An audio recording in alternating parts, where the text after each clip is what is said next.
aujourd'hui, j'espère que tu auras kiffé ce petit générique d'introduction qui met en avant mes chaussettes hot dog, l'une de mes paires favorites finalement. Toujours premier sur la mode, small ball officiel, bien évidemment. Mais on va rentrer tout de suite dans le vif du sujet parce qu'on s'égare déjà. Et aujourd'hui, j'aimerais parler avec toi de quelque chose de très précis qui est jouer par amour du jeu, jouer par passion, vs jouer avec des craintes et jouer avec des peurs, parce que ça c'est super important. Peut-être qu'aujourd'hui, toi, tu rentres sur le terrain avec la crainte, avec la peur, avec la boule au ventre finalement, et ça va influer totalement sur ton niveau de jeu, et peut-être que tu t'en as déjà conscience, tu t'en rends déjà compte, et ça va différer d'un LeBron James par exemple qui se dit ok, moi je suis le meilleur joueur du monde et j'entre sur le terrain comme le meilleur joueur du monde et personne peut me contrer, tu vois. Et finalement, ce qui se passe, on s'en rend compte, c'est que LeBron James, dans sa carrière, il a été contré que 9 fois, tu vois. Alors qu'il est allé au cercle, je sais pas combien de fois, des milliers de fois. Donc finalement, c'est cet état mental qu'on va essayer d'atteindre aujourd'hui pour savoir comment jouer avec passion, jouer par amour, et tu vas voir que ça va décupler ton jeu, vs jouer avec des peurs, jouer avec des craintes. J'aimerais commencer tout de suite cette vidéo en introduisant un sujet qui me tient à cœur, c'est l'autosuggestion. L'autosuggestion, tu sais peut-être pas ce que c'est. J'ai lu ça dans Réfléchissez et devenez riche de Napoléon Hill. C'est quelque chose qui te permet de développer personnellement tout simplement, mais je pense qu'on peut transposer ça au basket. Et il y a un chapitre qui parle uniquement de l'autosuggestion et j'ai trouvé super intéressant de te le transposer dans cette vidéo pour faire le lien entre le basket et le développement personnel, puisque tout est lié, sur et en dehors de terrain, finalement c'est lié. Et qui dit l'autosuggestion que finalement ça va être tout ce que tu te suggères toi-même, consciemment ou inconsciemment, euh, par le biais de tes cinq sens, c'est-à-dire l'ouïe, l'odorat, le toucher, la vue, etc., eh bien ça va influer sur des phases de ton cerveau, et ça va influer donc directement sur ton jeu, si on transpose ça au basket. C'est-à-dire que si aujourd'hui tu rentres sur le terrain et que tu te dis, aujourd'hui il faut pas que je fasse d'erreur, faut pas que je fasse d'erreur, parce que sinon mon coach va m'engueuler, parce que sinon je vais décevoir mes coéquipiers, bah tu rentres avec la peur, tu joues avec des craintes et tu joues plus par passion et t'as oublié pourquoi tu faisais du basket en fait. C'est parce que tu aimes ce jeu à la base. Et donc on va voir comment pallier à ça, et on va voir qu'il y a des joueurs qui arrivent naturellement avec des pensées positives et d'autres avec des pensées négatives. Donc un joueur qui est conditionné à dire que c'est mal ce qu'il a fait, par exemple, je prends mon exemple. Typiquement, moi, ce que j'aime, c'est être dynamique, être explosif, et peut-être que toi, c'est ton cas aussi, et aller provoquer, aller chercher des fautes. Je shoot presque jamais à 3 points, tu vois, mais je rentre tout le temps dans la raquette parce que de par ma puissance, enfin de par ma vitesse, pas ma puissance, j'arrive à prendre de vitesse mes adversaires et à aller au cercle assez facilement. Mais il peut t'arriver, comme moi, de te faire bloquer par un pivot, de te faire contrer par un pivot. Là, tu as deux solutions. Pour répondre à ce problème, c'est soit tu te repositionnes et tu te dis ok, je suis qu'une merde, et du coup, t'en restes là et tu vas imploser mentalement, tu vas le voir au fil du match, peut-être que tu t'en rends déjà compte, mais quand tu te dis je suis qu'une merde finalement, eh bien ça devient réalité parce que ton cerveau assimile ça à un état mental et donc ça va se traduire sur le terrain. Ou alors tu te dis, en te repositionnant, eh bien, ok, qu'est-ce que j'aurais pu faire pour pas me faire contrer? Est-ce que j'aurais dû faire un flotteur? Est-ce que j'aurais dû faire une feinte? Est-ce que j'aurais dû faire un eurostep? Peu importe, tu vois. Est-ce que j'aurais dû aller plus vite?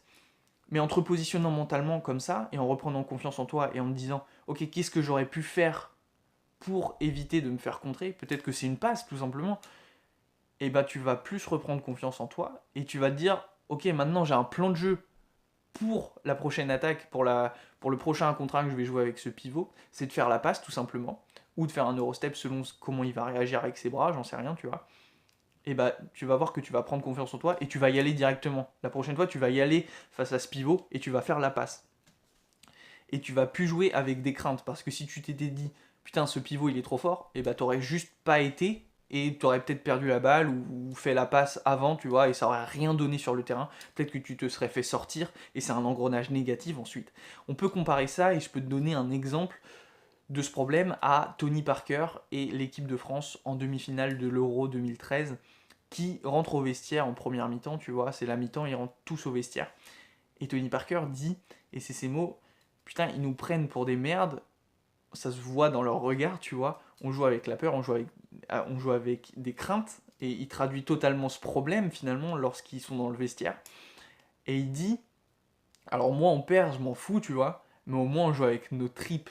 Et là, il a totalement traduit le problème. C'est-à-dire, au moins, on joue avec nos tripes. C'est-à-dire, au moins, on joue avec l'amour du jeu, tu vois. Au moins, on se bat pour la France. Et au moins, on fait quelque chose, tu vois. Et on passe pas pour des clochards devant toute la France. Et donc, ce qui se passe, c'est qu'en deuxième mi-temps, il y a un truc de ouf qui se crée. C'est une osmose de l'équipe, tu vois. Et où tout le monde va rentrer ses 3 points. Et où même quand tu prends ton 3 points et que ça rentre pas, bah, c'est pas grave. T'as toujours confiance en toi. Parce que là, maintenant, tu joues avec tes tripes et tu donnes tout sur le terrain. Et donc, tu joues par amour du jeu. Et c'est en ça qu'il faut que tu te recentres. Et c'est en ça que tu vas faire un exercice sur toi. Et c'est aujourd'hui l'exercice que j'aimerais te conseiller. C'est te dire, ok, aujourd'hui, je vais observer mon jeu et je vais voir ce qui marche pour moi. Et peut-être que tu le sais déjà, tu vois, mais je vais travailler sur ces points forts. Et ensuite, quand je rentrerai sur le terrain en match, eh bien, tout simplement, ce que j'aurai à faire, c'est, par exemple, tu adores shooter à 3 points, eh bien, tu vas t'entraîner à 3 points. C'est shooter derrière la ligne des 3 points, tu vas t'entraîner à 3 points, déjà en entraînement, tu vas rentrer 100 peut-être en entraînement, tu vas reprendre confiance en toi, parce que sans exercice physique, l'exercice mental, il servira presque à rien. Ça, il faut que tu en sois conscient. Et ensuite, au prochain match, tu vas te dire, ok, qu'est-ce qui n'a pas été dans ma gestuelle, qu'est-ce qui n'a pas été dans mon shoot, et c'est et pourquoi finalement je shoot à 3 points. Eh bien, c'est parce que j'aime ça, c'est parce que j'aime ça dans le basket, c'est shooter à 3 points et c'est m'éclater derrière la ligne. En faisant ce changement de braquet mental, en me disant ok, moi je shoot à 3 points parce que j'aime ça, tu vas plus jouer avec des craintes, tu vas jouer par plaisir et tu vas jouer avec ce qui te fait vibrer finalement, et c'est shooter à 3 points. Et donc tu vas te retrouver comme Steph Curry qui lui a déjà fait un match à 0 sur 12, un match à 0 sur 13 je crois il me semble.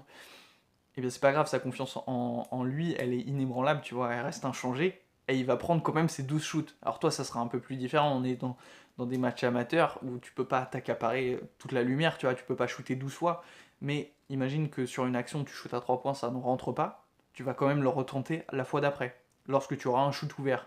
Et ta confiance en toi, elle va rester inébranlable. Et c'est pour ça que tu shootes, c'est parce que finalement, bah, tu joues pour ça, tu joues pour ces shoots à 3 points. C'est pour ça que tu aimes le basket. Peut-être que c'est la cohésion d'équipe. Et bah, finalement, tu vas prendre confiance en toi en faisant de super passes, tu vois. Ou retrouver une confiance en toi en faisant de bonnes passes bien centrées sur le joueur, tu vois.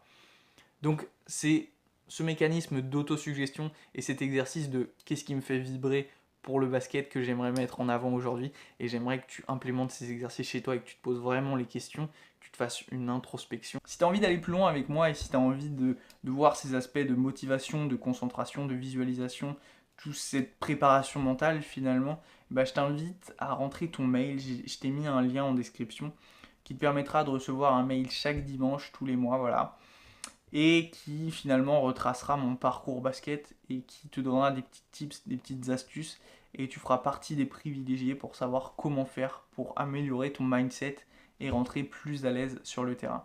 Je te souhaite une très bonne journée ou soirée, ça dépend, ou peut-être une très bonne matinée ou un très bon déjeuner. Et nous on se dit à demain. Salut.